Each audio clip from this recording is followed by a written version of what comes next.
Hello and a very warm welcome to the Grassroots Weekender Show. Yes, it's back, would you believe? One full week gone since we were here last time, well, for Grassroots Football.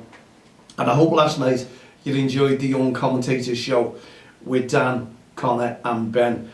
Apologies for the other two lads, but the weather, the storm, that cracked everyone up basically.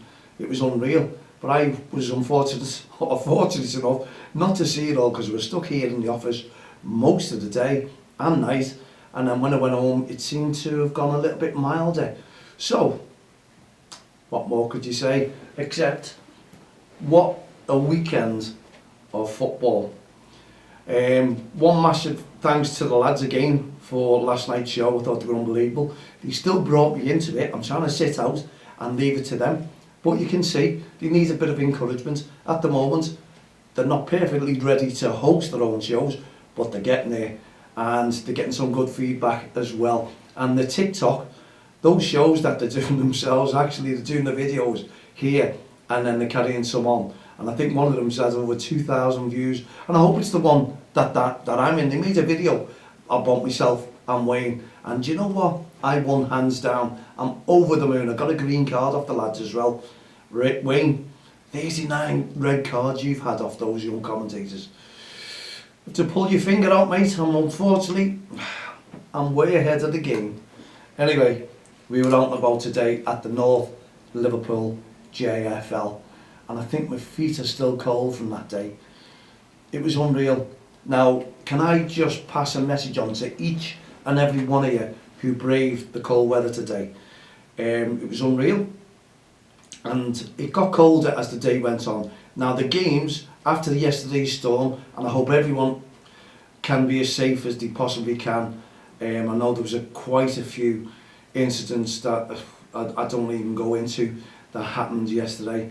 But with the worst storms, I saw one of the trees down, if you're on Merseyside in Walton Hall Park, and I wouldn't have thought, it was inside the park itself, I wouldn't have thought anyone would have been crossing the pathway. But you start looking because there's a line on Walton Hall Park, East Lancs Road there, where they're full of trees, and anyone who's been to the game, Liverpool or Everton games and parked the car there, they'll know what I'm talking about. And I always have visions. I think they should be securely checked. How on earth, I don't know. But the council should be looking at these trees because they're still coming down. And I don't know how you check them, to be honest, but especially when they're at crossroads. And anyway, enough about that. But today it continued. The storm, it was Storm Eunice yesterday, and it was high winds. Today was actually snow, sleet, wind and rain, and it was getting colder and colder as the day got on. But the first thing in the morning, it was just a bit of rain that comes down. But you know what happens then? You get that freezing rain and the kids start feeling it. Now my advice to everyone who goes out in winter football, grassroots football, is to take a change of gear with you. Be prepared. Put extra tops on them when they're playing football as well, because I saw many youngsters in t-shirts, basically short sleeve shirts in the football teams. Some of them can handle it, some of them can't, or many can't. And it was unfortunate today to see a lot of kids who were crying with the cold. They were coming off, you could see them, and it's the worst. The mums and dads were trying to warm them up, and we were looking at them in the cafe, and I was telling one or two kids to rub their hands together, get the static going, make the hands pretty warm. And as I'm talking about it, I'm trying to keep my hands warm. It's weird, isn't it? Because that's the first thing you feel, your feet and your hands, isn't it? And then your ears start going and the body goes. Well, the kids, they feel it a lot more than us, and the youngsters, unfortunately, there was games called off, they were abandoned, cancelled, and I felt sorry for one of the committee there, Bob, who was getting a little bit of stick. I think it may have been one or two parents who said after it, those games should never have been played. Now, the games are there. If football can go on, it can go on. Grass pitches all over Merseyside and beyond, I suppose, were all called off, and grass pitches are being called off tomorrow as well. Now, you can't control the weather will change, we all know. You don't need to be an expert to know that. If you just need to live life and walk out there, and you know, how many times have we all been caught out with the rain and it's dry, then the next thing it's coming, you're going, where's that come from? We all do it. But again, today, it was the same, and they were having a go, should never have ever been played. Now, we were talking, if the games are playable, which they were today, that's what it is. It's 3G, 4G pitches. The hubs, you're allowed, they call them all weather pitches. They're not, we know that. They're not, because the surrounding weather, whatever comes in, could stop all the games being played. And even the pitches are liable to flooding. And we could see that around the tarmac today. There was pools of water building, and the spectators were starting to stand them. If that carries on tomorrow, we don't know what it's going to bring. So let's just see what tomorrow's weather's going. As soon as I make a forecast today, yeah, the heavens open up and the cold comes in. Everyone tells me not to forecast the weather, but I do. And I always get it wrong. So I'm not going to forecast it tomorrow. I'm just going to see exactly what happens and how it's looking. But no need to give a committee member a stick. I was walking around to many managers out there, talking to them as well, and referees, and the honest opinion is, you know, this is football, and it's health and safety, we all know that. The kids start feeling the cold, then it starts to become a worry. They start crying, it's a bigger worry. And what we say, the managers are basically in control of that, aren't they, with the referee. So the committee are doing what they're doing, they're walking around, the games are on, they provided the games, and what they say is then the referee and the two managers will then see if there's anything towards the kids and they're not happy with it, then they'll come to an agreement and they'll call that game off. That's the way it really should work as well, unless it's a massive decision that the committee have to make. Go out there and call the lot off.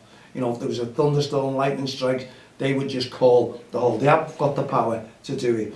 But it's in control. Each individual game is in control of the managers and the referee. They all work it together. If they think the kids, it's going to be a massive worry for that, you know. And there was a lot of kids upset.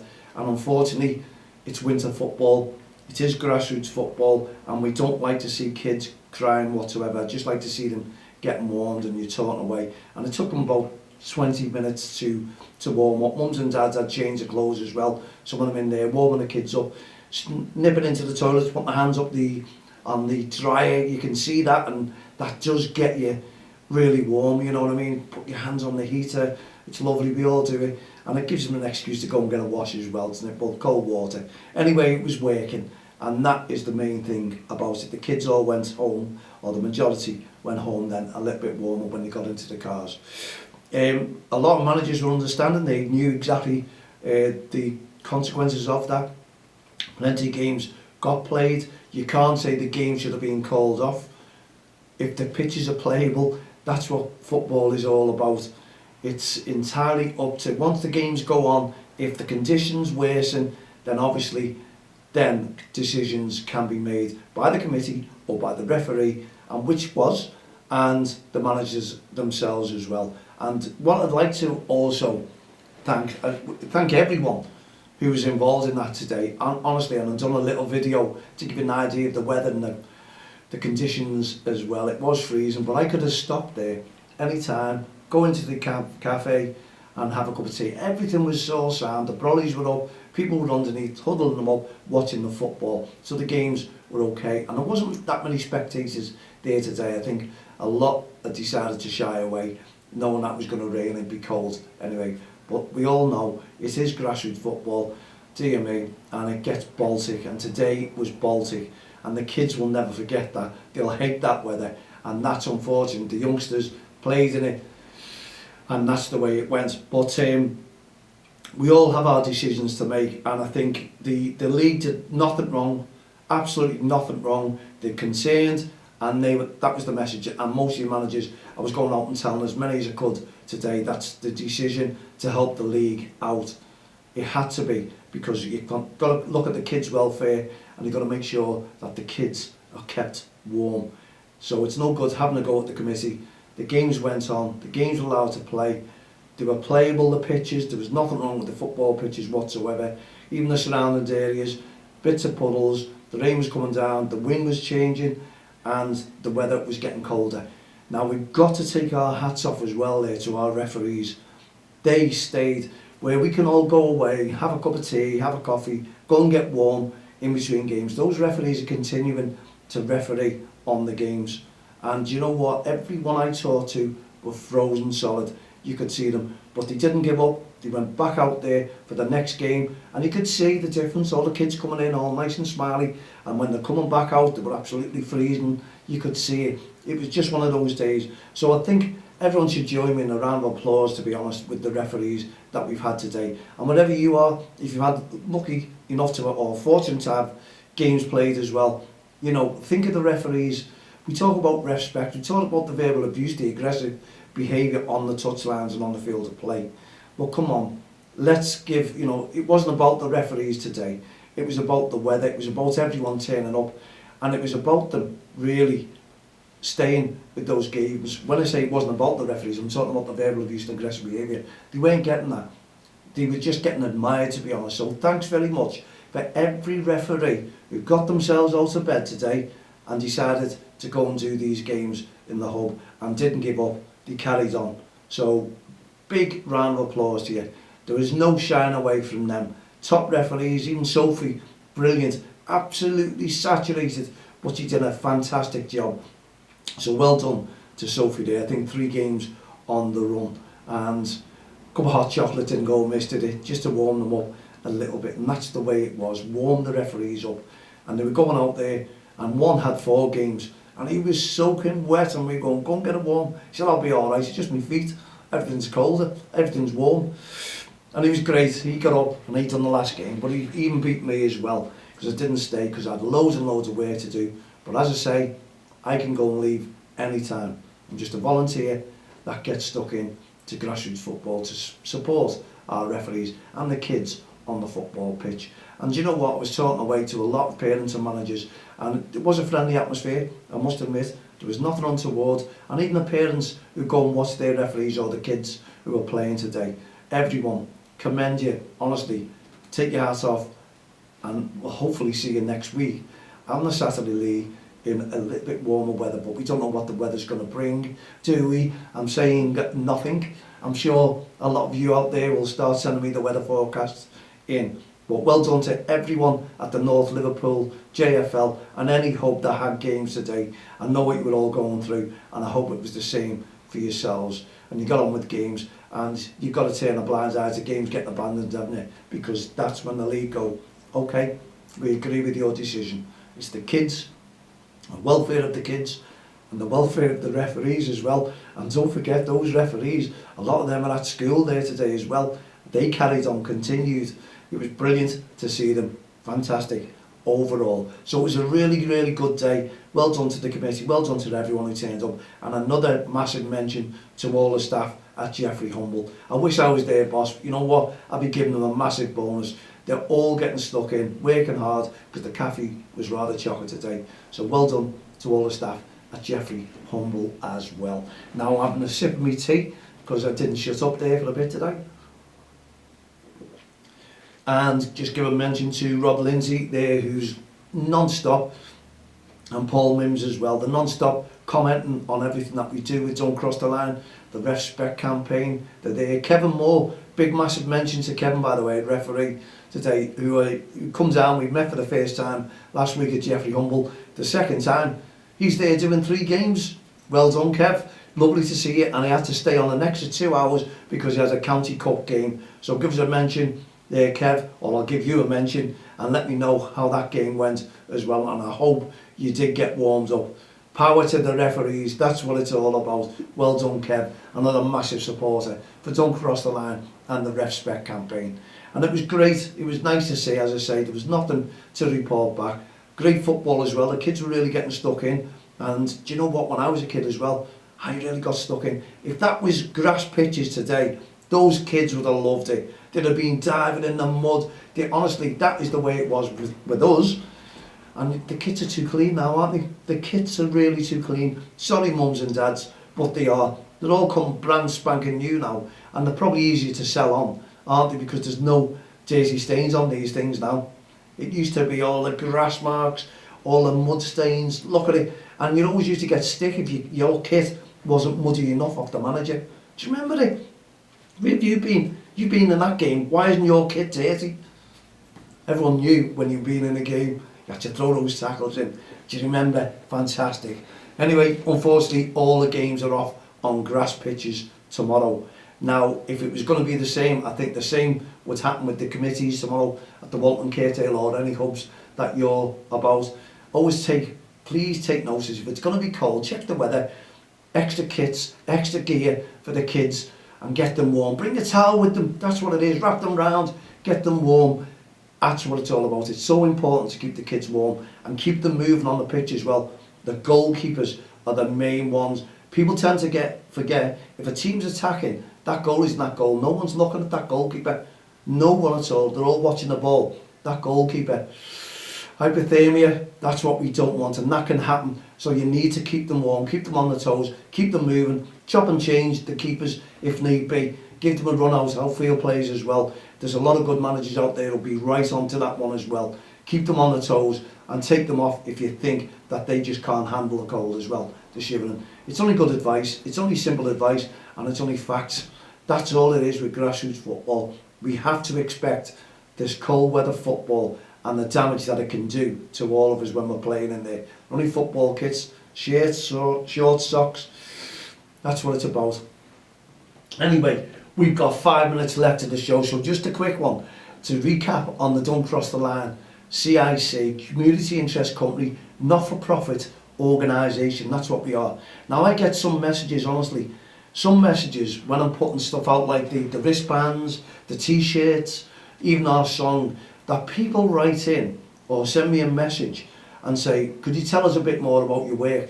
Now, we're all over the website, we're all over Twitter, we're all over Facebook, we've been doing it, we're going into 20 years next year. We're in onto our 19th year now, 19 years, and these people, and I'm putting messages up all the time. Could you explain what work you do? Can you explain what it's all about? Can you tell me what items you sell? Can you tell me where the money goes to? And a community interest company is a not-for-profit organisation. In other words, we're governed by Companies House and we have a chartered accountant.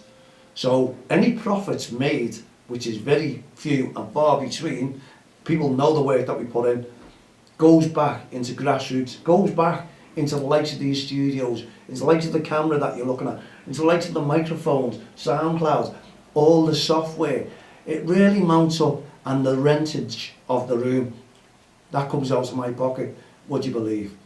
Yes, this is what it's all about. And I'm one of your managers from many, many years ago, and I know it still goes on now. He used to put his hand in his pocket and pay the subs for some of the kids who couldn't afford it. And I know that goes on now. But these people who are asking the questions, when you hit back and ask them, could you donate something? It never comes back. Nothing's ever done to support you. And yet, these are the people who aren't supporting you, who are asking the questions. Can someone explain to me what that's all about, please? Not-for-profit organisation, community interest company. It's the next best thing to a charity. One day we'll be registered charity, and that will be our Hearts of Gold initiatives. That is going to be massive for grassroots football. So we need you, the people themselves from grassroots football, to start helping us and motivate each other. It's a grassroots initiative. Look at it, and you're quite welcome to come down to my studios and see just how much work goes in to the Don't Cross the Line Respect programme and No Ref, No Game programme. Everything's there with our Hearts of Gold initiatives as well. You can ask me the question when we're out. Honestly, I've got nothing to hide, never will have nothing to hide, and I do a good job. My full-time job is a senior support worker, and I'm taking care of someone with mental health issues, learning difficulties. That's what it's all about. That's my full-time job. And in between, everything else I do with Don't Cross the Line, week in, week out, Saturday, Sunday, day in, day out, hour, minutes, 7 days a week, is all voluntary. That's where a lot of the work goes. Voluntary. Imagine if I was getting paid for that. But people still question you and don't do anything to help. They just want the answers, or someone's asked them to ask the questions. It doesn't make sense to me. Be man enough to ask the questions yourself. Pick a phone up, come down and see me, and I'll take you around everything that we do. And we give a lot more out of our own pockets to the kids, to the referees, to grassroots football. That's what Don't Cross the Line is all about. And we've been bringing people together in the communities since 2003. And I just hope you can continue to support us on our journey. And listen, Don't Cross the Line is going to have its first ever team, hopefully for next season. Maybe playing on a Saturday, we'll see where we can get in. We're trying. DXTL FC Lions. Watch this space and watch what we are trying to bring back into grassroots football and what we're trying to adhere and teach the kids with everything that we've learned over these last 19 years from grassroots football. And I've been involved in grassroots football for over 40 years. So I do know a thing or two. And these teams that we're going to form are going to know a lot more of what we've learned over those years. Is there anything wrong with that? Not a thing. We'll be back again tomorrow evening at 7 p.m. So for myself, Mal Lane, all the team here at the Grassroots Show, Don't Cross the Line, Ref Spec programme, don't bully the ref, no ref, no game. There's a million things that we're doing with Don't Cross the Line. And you know what? We'll be out again at the Walton Caredale tomorrow. See you then. Have a great evening. Good night, God bless.